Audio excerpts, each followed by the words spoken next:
Well, we want to know what's inside your brown bag. That's right. Do you pack healthy lunches or try to skimp on that midday meal?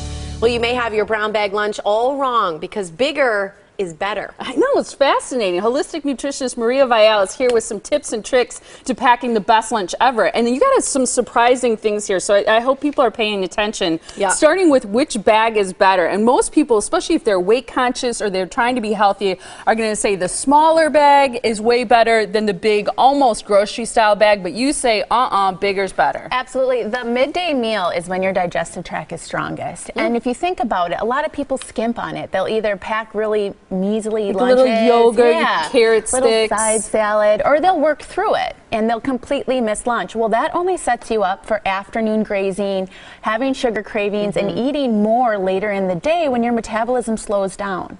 So you're better off eating more in your midday meal to give you energy throughout the rest of the day and subside some of those cravings that a lot of people experience. Okay, so this first example here is the types of foods that you should include, right? Always the fat, fiber, and protein. I call it, the FFP. So the fiber, really try to get from fruits and vegetables. Most people on average maybe get about 10 grams a day. You should be around the 30-gram mark. So, and with greens, vegetables, and fruits. And then for for fat, you have avocado, nuts and seeds, olives, all really great forms of fat. Also, salad dressings like olive oil is going to be a really healthy fat. Can you overdo it on the fat? You know what? I'd say if it's a healthy fat, you typically can't overdo it because that's what's going to keep you full longer. Your body's going to use that fuel a lot longer than it's going to with carbs. And what about this here? Sources of protein. So you have some lean meat and some boiled eggs, really easy to prepare. Garbanzo beans, black beans, avocado, again, a protein as well as a fat. So you are kind of getting a double bang for your buck. Just make sure you're using like a half of an avocado. We tend to be a little bit afraid of using too much.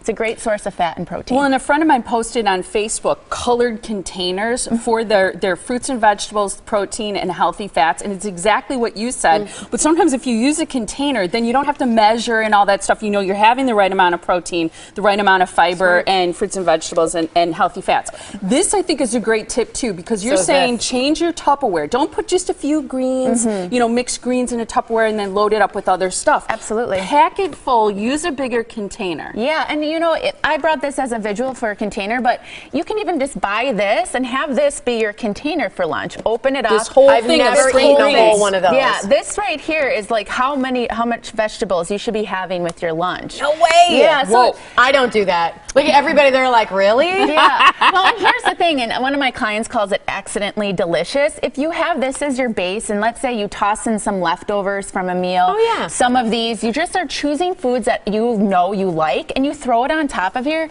it turns into an accidentally delicious meal bowl. Yeah, because you've got some roasted potatoes that were probably cooked in a little olive oil. You've got some either quinoa or that's like that's farro, which is, I love your salad idea. What do you want to say about that? I was just going to say, this is the salad in a jar, right? So it travels better because the dressing's on the bottom. And you can actually prepare a couple of these in, like, say on Sunday. So cut your vegetables on Sunday. I say the best way is to prepare early. You can make about 3 or 4 of these and keep them. So the dressing goes on the bottom, and then the more fibrous, dense vegetables you layer in order, and the greens on top. Shake it up, put it on a plate. Perfect. All right, your tip I think is fascinating. Listen to what she says here. Put your snacks in with your lunch really quick. Why? Yes, because when you snack later, you are restarting your digestive tract, and your body, it prevents it from going into fat metabolism mode. It's going to burn whatever you eat, even if it's healthy, versus burning excess fat. So when people are looking to whittle down their waistline, the biggest thing I'm going to say, eat 3 meals, no snacks. And